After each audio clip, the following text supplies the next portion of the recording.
Otep à tous les frères et sœurs kémites, bienvenue encore pour cette nouvelle vidéo.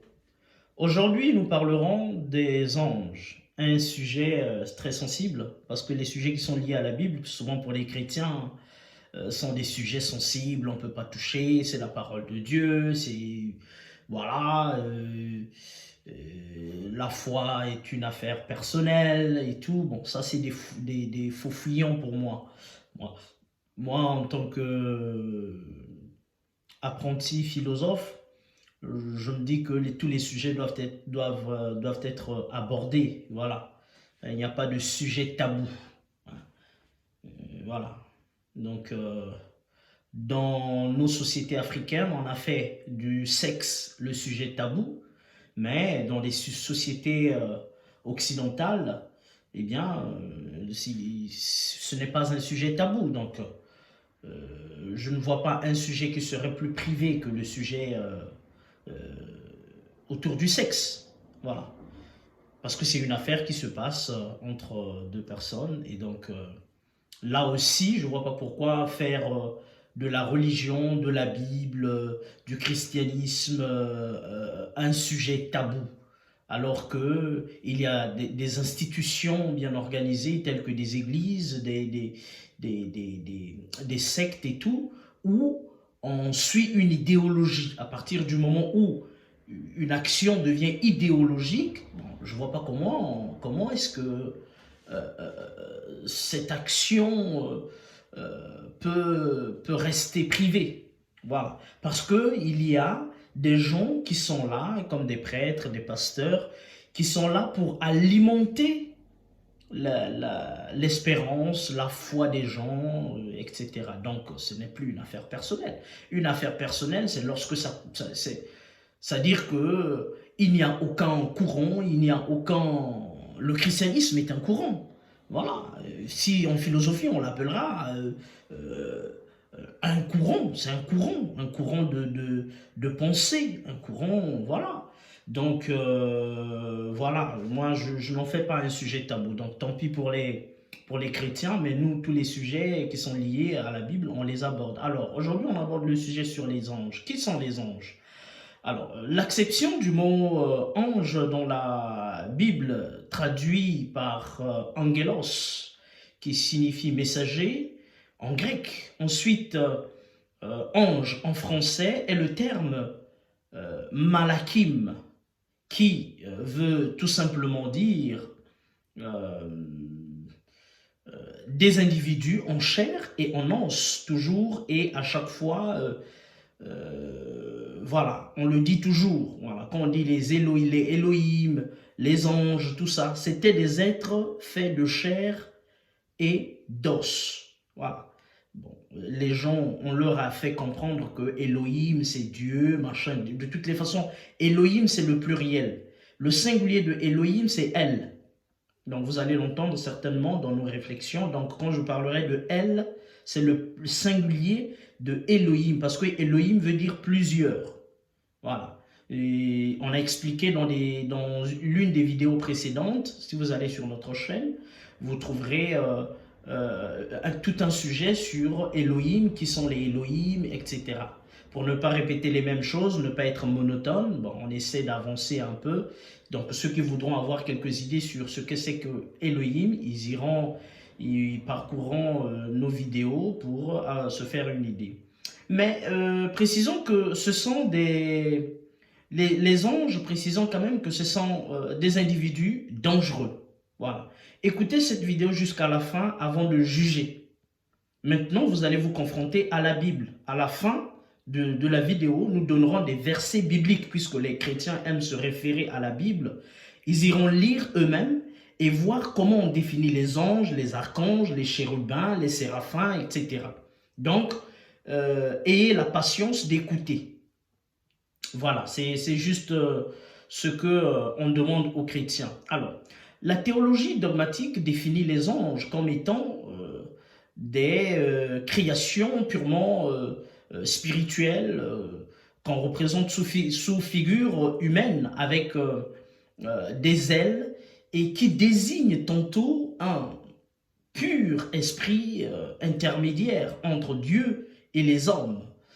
Alors, ce sont donc des entités célestes et divines. Ça, c'est selon la théologie dogmatique, c'est-à-dire selon la religion, la Bible, etc. Alors, la chose la plus importante et plus intéressante est que les pères de l'Église tels que Paul, hein, vous connaissez Paul, celui qui s'appelait d'abord Saul, après il est devenu Paul, et Tertullien est signalé que les anges étaient des dangereux. Voilà. Dans De Virginibus Velandis, qui est un document écrit par Tertullien, il dit « Les jeunes vierges qui participaient aux assemblées auxquelles sont présentes les anges se couvrent la tête pour ne pas exciter sexuellement les anges parce qu'ils, on va dire, en quelque sorte, hein, c'est pas un abus de langage, hein, c'est la vérité. C'est pour ne pas exciter sexuellement les anges. Parce qu'ils ne tergiversaient pas, comme l'en témoigne la Bible. Hein. Paul, quant à lui, dit que les femmes qui participaient aux assemblées avaient un signe de couverture sur la tête à cause des anges. Alors, donc, ces femmes qui devaient se couvrir la tête ne le faisaient pas par peur ou par signe de respect envers Dieu, mais pour ne pas exciter les anges. Encore au début, c'est-à-dire quand l'Église catholique, romaine et apostolique se formait, les pères de l'Église savaient pertinemment que les anges furent des individus en chair et en os. Aujourd'hui, on connaît des religions, hein, même l'Église catholique, avec des sœurs qui se couvrent les cheveux, la tête et tout. Bon, nous avons nos frères de l'islamisme, où les femmes mettent des voiles et tout. Donc, au début, c'était ça. C'est-à-dire que c'était pour ne pas exciter les anges, parce que quand ils voyaient leurs cheveux et tout, ça leur excitait, ça les excitait, pardon. Alors, c'est pas moi qui le dis, c'est Tertullien, c'est Paul, qui sont les pères de l'Église. Paul, celui que vous lisez dans la Bible, hein. Donc, n'allez pas chercher. Parfois, on lit la Bible sans tenir compte de ce qu'on lit parfois. Hein. On choisit ce qu'on veut lire et on choisit ce qu'on veut retenir, en fait. Donc, voilà. Voilà pourquoi Paul, dans sa lettre aux Hébreux, dit « N'oubliez pas de pratiquer l'hospitalité, parce que peut-être quelqu'un parmi vous, sans le savoir, a accueilli l'un d'entre eux, c'est-à-dire l'un d'entre les anges, tellement qu'il nous ressemble. On nous parle souvent des chérubins, mais qui sont-ils?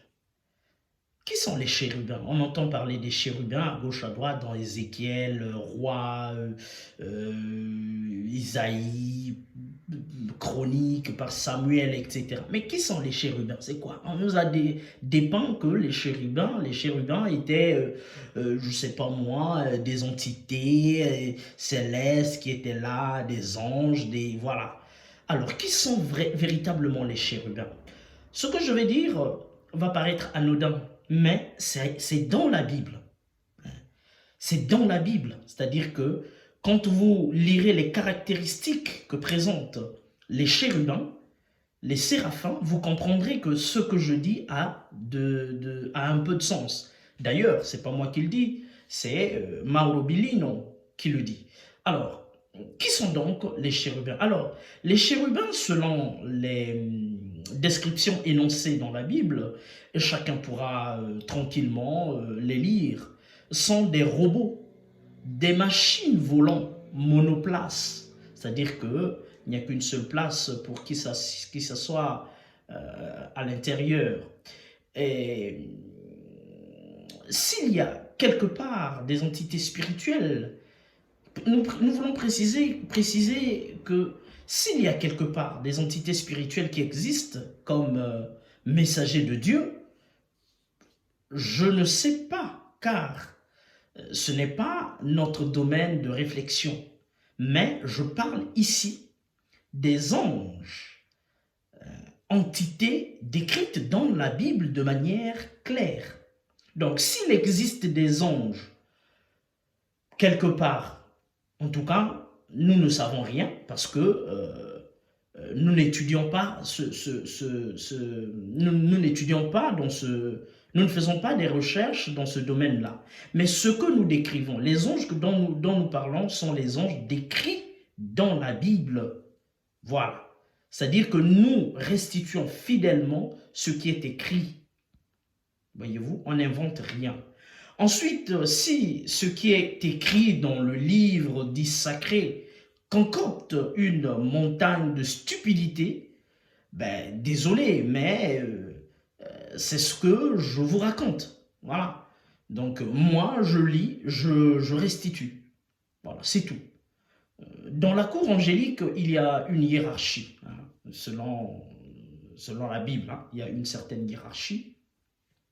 Lorsqu'on parle des anges, il y a d'abord les Elohim, qu'on a définis dans l'une de nos vidéos, que vous trouverez sur notre chaîne, dont on a longuement défini, voilà, ceux qui sont plus proches des Elohim, ce sont des séraphins. Alors, ce sont eux qui vivent à l'intérieur des demeures des Elohim. Aussitôt, après, ce sont des chérubins bibliques qui ne sont autres que des objets volants, monoplaces, tels que nous l'avons expliqué, ou tels que la Bible l'explique, n'est-ce pas? Avec une clarté qui est loin d'être une interprétation, n'est-ce pas?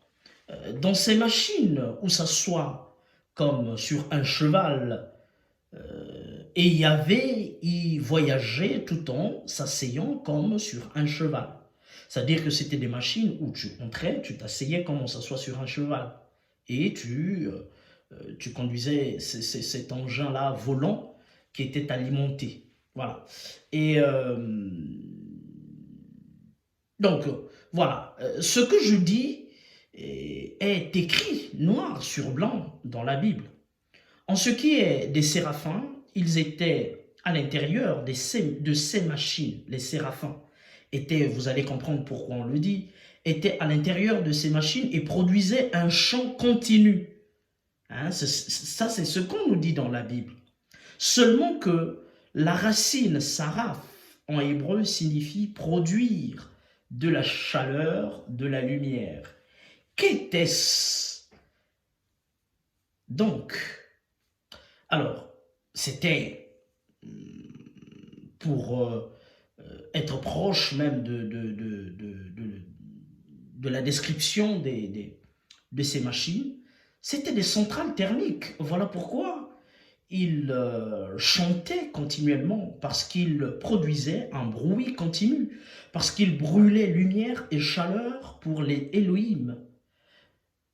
Belles sont ces histoires, mais faites en ce que, faites-en en quelque sorte ce que vous voulez, hein, parce que d'aucuns diront que celui-là ne fait que raconter des conneries, des inepties, mais nous ne faisons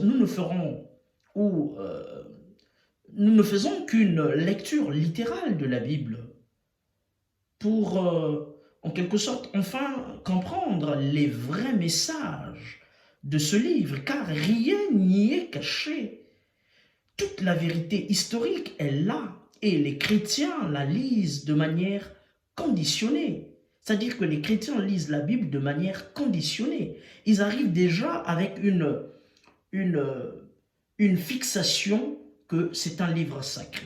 Alors si nous dépouillons un peu la sacralité de la Bible, lisons-la et comprenons-la, cherchons à comprendre pour enfin saisir la quintessence, saisir la réalité, saisir le vrai message que communique la Bible. Mais la Bible n'est pas mystérieuse, elle n'est pas quelque chose de sacré comme on l'a défini, mais c'est juste un livre qui a raconté des faits qui se sont passés, des faits qui se sont déroulés.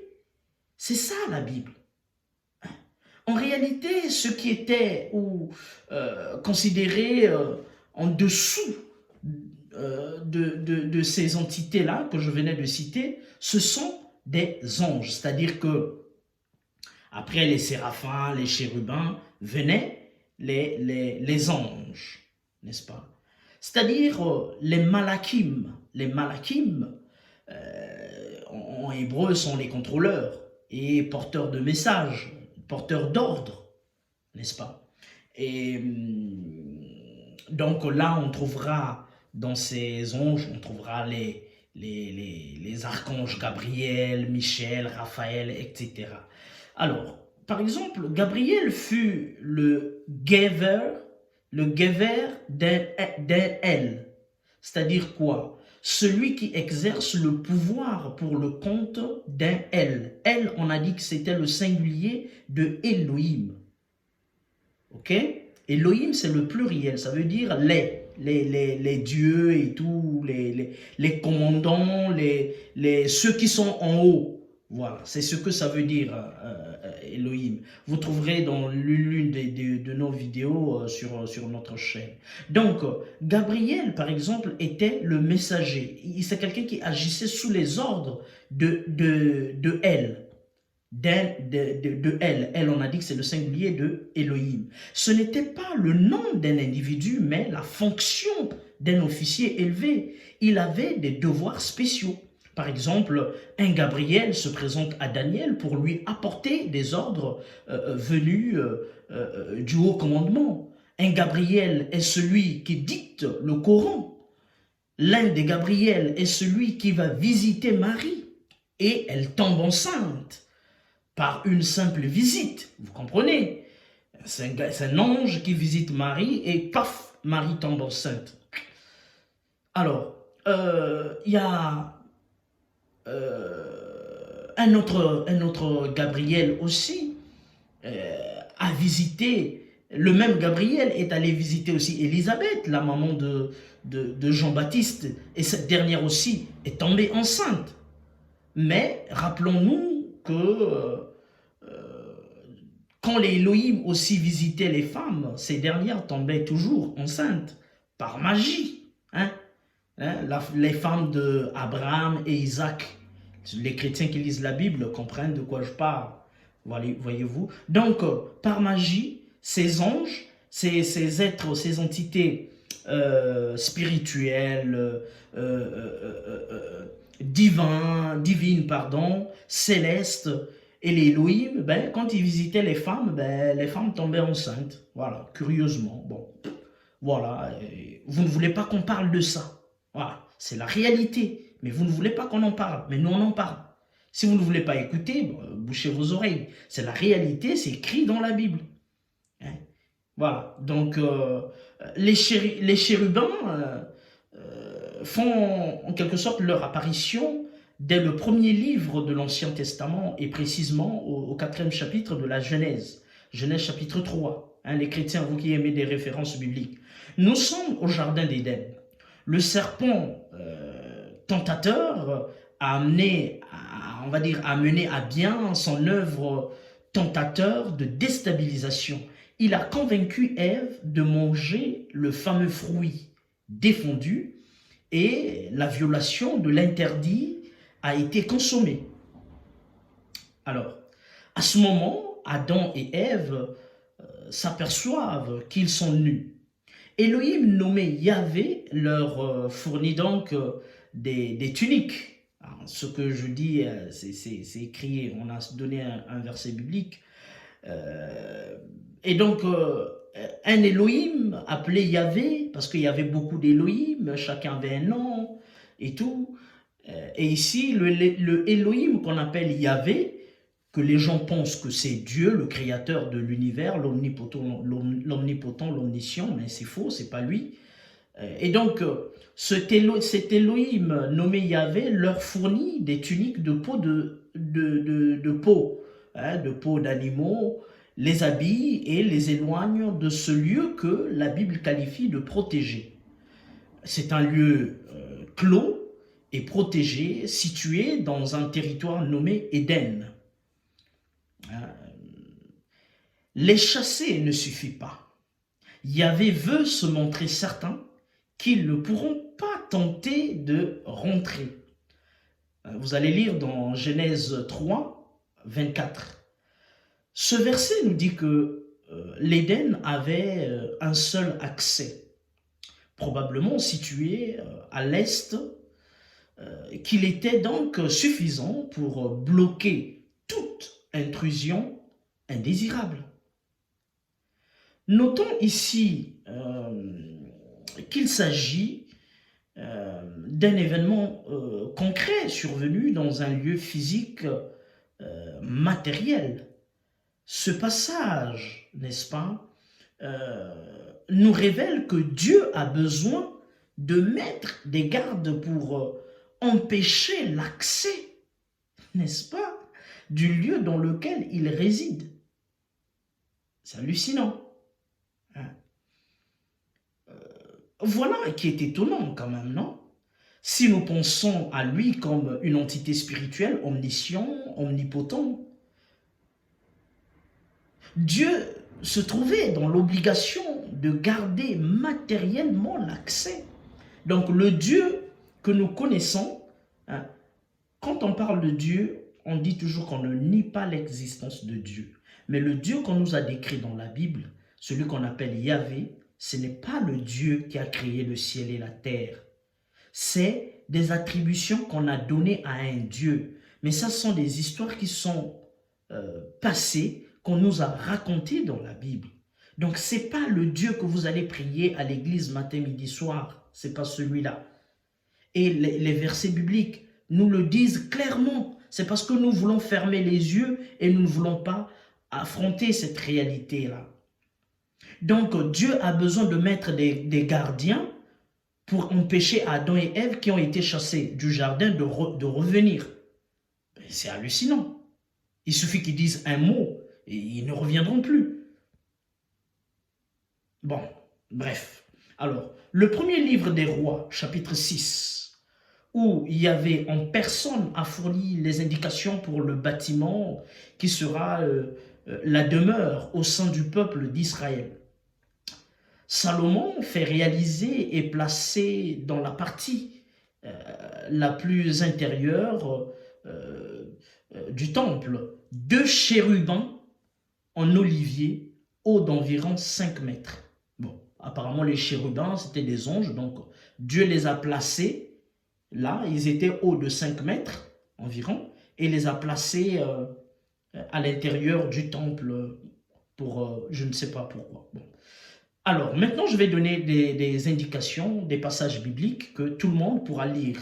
Ceux qui ont des doutes pourront jeter un coup d'œil pour essayer de confronter ce que nous disons avec les textes. Non, c'est le moyen le plus simple de croire en ce que l'on dit ou pas. Alors, le premier livre de Samuel 4, chapitre 4, verset 4. Le deuxième livre de Samuel, chapitre 6, verset 2. Le premier livre des Chroniques, chapitre 13, verset 6. Exode 24, 14. 1 Roi 2, 19. Jérémie 35, 7. Isaïe 13, 20. Psaume 17, 12. Alors, pour conclure, dans ces versets, on découvre de manière concrète, comme à l'habitude des auteurs bibliques, que les chérubins semblent être ou posséder des structures sur lesquelles il est possible de prendre place. En conclusion, donc, les ailes qui ont été attribuées aux anges de la hiérarchie décrite par la religion chrétienne l'ont été très tardivement. On le fit parce que les ailes étaient présentes sur des êtres vénérés par d'autres cultes et qu'on ne pouvait donc pas accepter que les anges chrétiens n'en possèdent pas. Chers Kémites, merci de nous suivre. Nous vous disons à bientôt, toujours au TEP. Merci.